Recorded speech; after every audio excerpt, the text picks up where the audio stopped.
Thank you for joining Wars of the Roses. And this is St. Martin, Louis Claude from the Encyclopedia of Freemasonry by Albert G. Mackey. Saint Martin Louis Claude, a mystical writer and Masonic leader of considerable reputation in the 18th century, and the founder of the Rite of Martinism. He was born at Amboise in France on January 18th, 1743, being descended from a family distinguished in the military service of the kingdom. Saint Martin, when a youth, made great progress in his studies and became the master of several ancient and modern languages. After leaving school, he entered the army in accordance with the custom of his family, becoming a member of the regiment of Foix. But after 6 years of service, he retired from a profession which he found uncongenial with his fondness for metaphysical pursuits. He then traveled in Switzerland, Germany, England, and Italy, and finally retired to Lyon, where he remained for 3 years in a state of almost absolute seclusion, known to but few persons, and pursuing his philosophic studies. He then repaired to Paris, where, notwithstanding the tumultuous scenes of the revolution which was working around, he remained unmoved by the terrible events of the day and intent only on the prosecution of his theosophic studies. Attracted by the mystical systems of Boehme and Swedenborg, he became himself a mystic of no mean pretensions, and attracted around him a crowd of disciples who were content, as they said, to hear without understanding the teachings of their leader.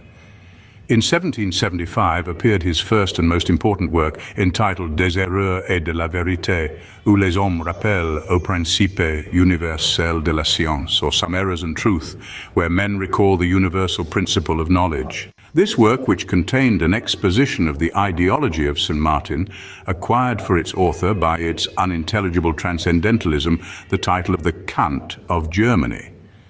St. Martin had published this work under the pseudonym of the unknown philosopher Le Philosophe Inconnu, whence he was subsequently known by this name, which was also assumed by some of his Masonic adherents, and even a degree bearing that title was invented and inserted in the Rite of Philalethes.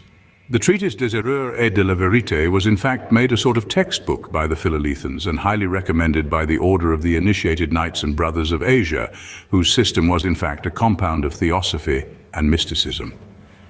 It was so popular that between 1775 and 1784 it had been through 5 editions.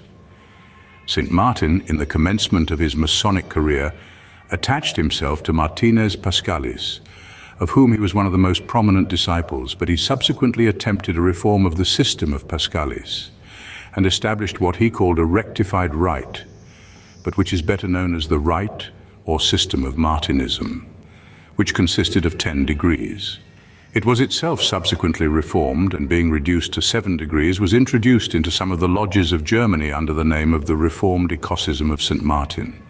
The theosophic doctrines of St. Martin were introduced into the Masonic lodges of Russia by Count Gabrianko and Admiral Pleshchaev, and soon became popular. Under them, the Martinist lodges of Russia became distinguished not only for their Masonic and religious spirit, although too much tinged with the mysticism of Jacob Boehme and their founder, but for an active zeal in practical works of charity of both a private and public character. The character of St. Martin has been much mistaken, especially by Masonic writers.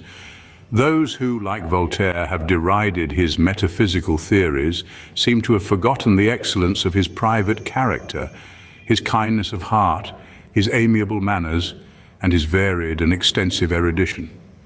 Nor should it be forgotten that the true object of all his Masonic labors was to introduce into the lodges of France a spirit of pure religion. His theory of the origin of Freemasonry was not, however, based on any historical research and is of no value, for he believed that it was an emanation of the divinity and was to be traced to the very beginning of the world.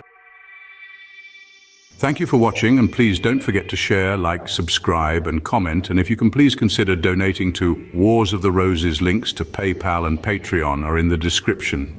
Thank you so very much.